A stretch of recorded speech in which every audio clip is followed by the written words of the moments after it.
first segment of The Think Tank. So I saw Captain America. I haven't seen it yet. Yeah, let me just say this about it. Crazy to me, it just might be superhero themes. It might be comic book movies that end up saving this country. I'm serious. That's how incredibly courageous this film was, and right on the money. I mean, really, it just basically is calling out this crap. Not even sort of calling it out, full calling it out. It's crazy. Wow. And it's a great movie. First of all, it's easy. It's all there for them. Anybody could be doing this if they wanted to, because this stuff is so villainous. Yeah, I'm super impressed with the genre, and I love the first one. And you know, Captain America, I've always liked him. Nostalgic, he's interesting. I mean, they kept him pure, full of ideals, old-time values, old-time morality. They're keeping him like that, which is just incredible to me that they're doing that, but they're doing it. It's smart, too. I'm a DC guy, but I got to give credit to Marvel. With that particular character, actually with all of them, but that one in particular, it's just, they got something right, man. He's just wholesome, and you would think he would be outdated, but he's but it worked. All of his qualities that you want to write off as trite and yesterday, they're desperately needed right now. You know, integrity and it's like he's a better superhero for it. It's really cool. It has values that he cares about, which is the whole reason he became Captain America. Yeah, because they picked him based upon what was his side. Yeah, well, which I loved. I love that part. You know, a big guy doesn't know the value of strength. Doesn't know the value of humility, but a guy who's been picked on his whole life really gets it, understands it, and appreciates it. Right. That's something that, like, even Superman has in common, because he grew up a farm boy. You know, it's like this humility coupled with the strength.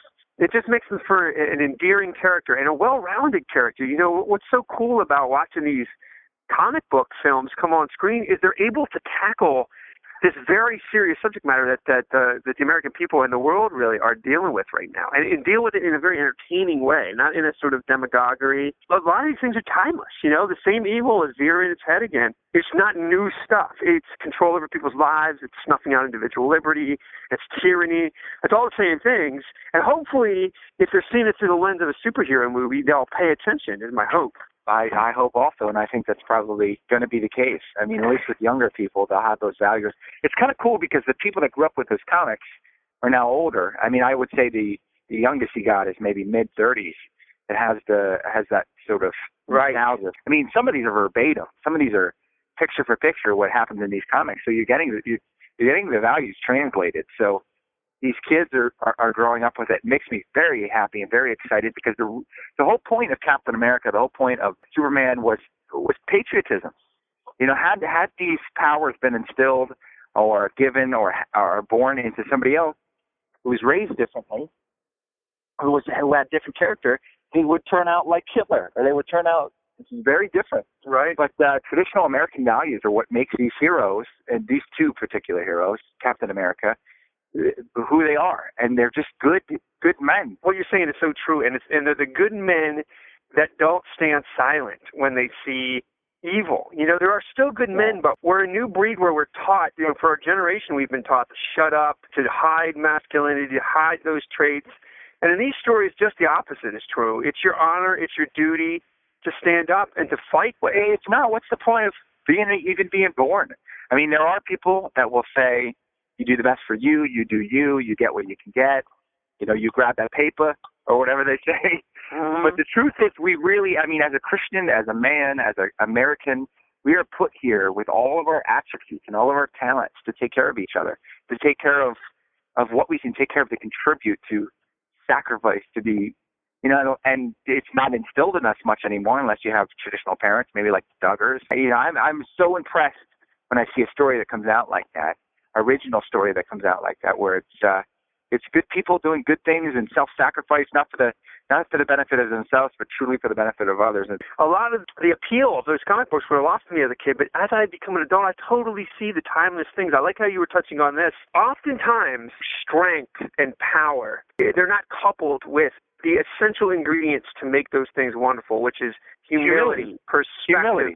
And in these characters, you find that a lot of the time. And then you also find the opposition, too. You see what is power like when it's naked and aggressive, and what is power like when it's benevolent and it's looking out for other people. And it's laid out in such a creative, you know, they're orchestrating all these characters. It's just, I'll tell you, I said this again and again, but these stories are seriously saving Hollywood. And they come just at the right time, too, because They're so financially, bankrupt of creativity. Yeah, there's no possibility of them doing well without them. I mean, they're keeping the studios afloat. It's so funny. I had a conversation with a guy who was a huge Marvel Captain America fan just the other day, and he said, well, I said, you know, when I was a kid, I loved comics. My grandma had a bunch, and every time I would go visit her, I'd read them. And I just, you know, appreciating the art and loving the art, and of course the stories. And I remember sitting and hearing the different voices in my head. Sometimes when I read them as an adult, I'm a little depressed. I don't hear the voices in my head anymore like I used to. Different voices, different tones, different senses of humor. I had that much of an imagination. Obviously, that's been watered down by adulthood and you know, TV and God knows what else. But I miss that. But I also kind of remember it. So I said to him, you know, I think it's kind of cool that this has become pop culture and this has become completely acceptable. He said, you know what? If it wasn't for movies, this would still be what it was. Movies have changed everything. Movies have made it acceptable to be in love with these heroes. And I said, well, I don't think it's a bad thing. I mean, it's kind of like having a band that you love that becomes really popular mainstream. Yeah, right. And you're like, oh, but that was my band first, but you want everybody to enjoy it, you know? And so I kind of feel that way. You can subscribe exactly to what I feel about it. But I can see how there's an intimacy to it, especially since a lot of the time I'll run into these people. And, you know, comics were really a companion to them because they had creative minds. They had imaginative minds, and oftentimes they were lonely for that reason. You know, they needed some partnering or they needed an outlet to let that explore. And I like that comics stepped in and filled that because it's also, like we've laid out here, it's passing on great values. So it's a wonderful place to put that imagination. And it gives you a chance to sort of slay the evils in your life, but in a healthy way. And it gives you a way to pour your boyhood into something larger than yourself. I totally understand how there can be an intimacy with it and how you can be like, this was mine through a very special time in my life. It's not, for me, it's not a trade-off, but I agree with you. I do see how people can be protective of it, but I mean, I like that it's mainstream now. I don't care about me. I mean, I have a smoking hot wife, and it doesn't affect me one way or the other at this point.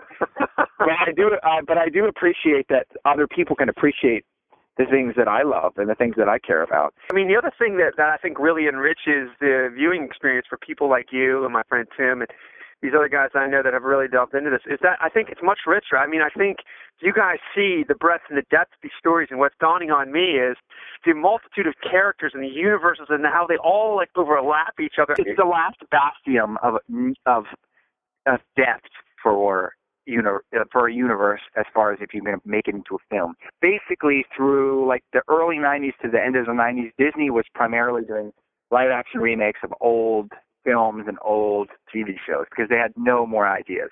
And then actually after watching that and thinking about that, I started thinking about from then till now what Hollywood has put out. And almost everything they've put out has been a remake, a reboot, a retool of something that's already out there. Because the well has really run dry. But what Disney did is they bought Marvel for $4.5 billion with 4,500 already completely developed characters with a huge backstory. They could do countless things. Well, that's a bargain. That's going to end up being the bargain of the century when they look back on it. Marvel alone has already done like several billion. So I mean, just the Avengers did $1 some odd billion. So you also have Iron Man 1, 2, 3. You have Spider-Man. That's why we're getting since 2001 countless superhero movies because there's nothing left that's original. I mean, I think there are people out there who have made original things, but I don't think people are willing to gamble on original ideas. You know, and this is an interesting spin on this. Is I've been thinking about this a long time. It has a lot to do with people I'm rubbing shoulders with and the constant disappointment at times with what they're willing to think about, what they're willing to talk about, the banquet of which they're able to discuss things with you.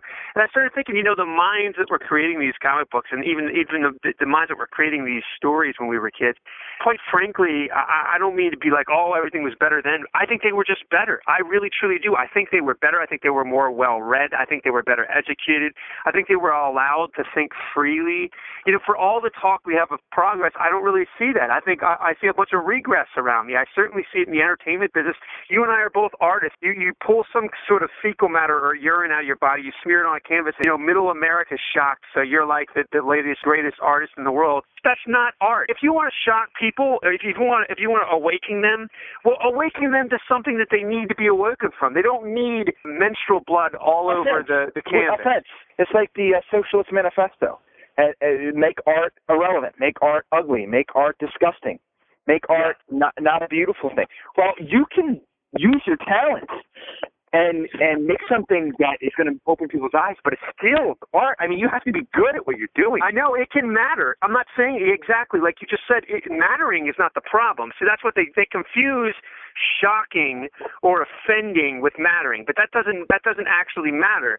There are a lot of dragons to slay. Yeah, if you take a crucifix and you submerge it in urine, that's not talent. If you take a turd and put like a picture of Jesus inside of a jar, that's not talent. That's actually a lot of this profane artwork they consider themselves maybe pushing the envelopes by being offensive. That's not talent. That's picking the low-hanging fruit.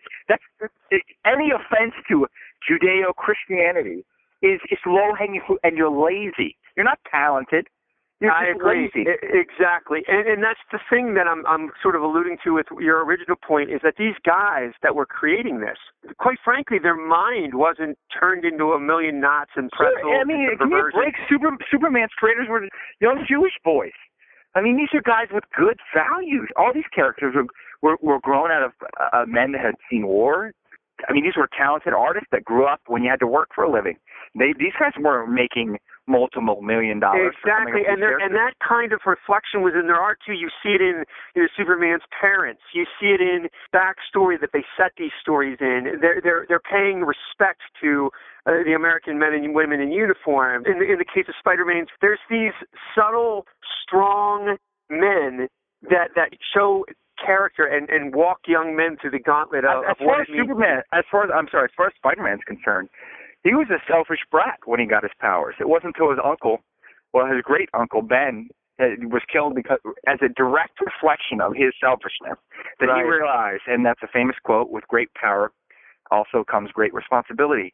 Well, we have that as Americans. We have that as Christians. We have that as, so these are little subtle things that are instilled in people that are now 70, older than that, 60, 70 years old, grew up, our parents' age, that read these comics, that you're an impressionable person, and you're at an impressionable age when you're reading these things.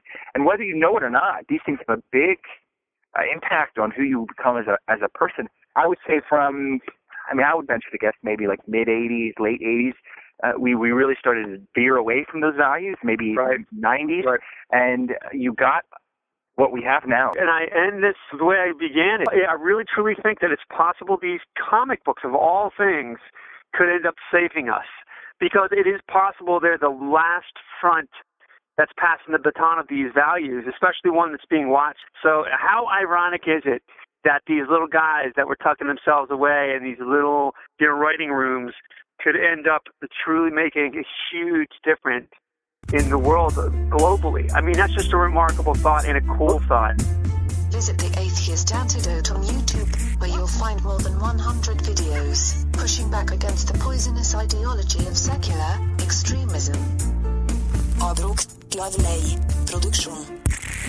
Cover the hope.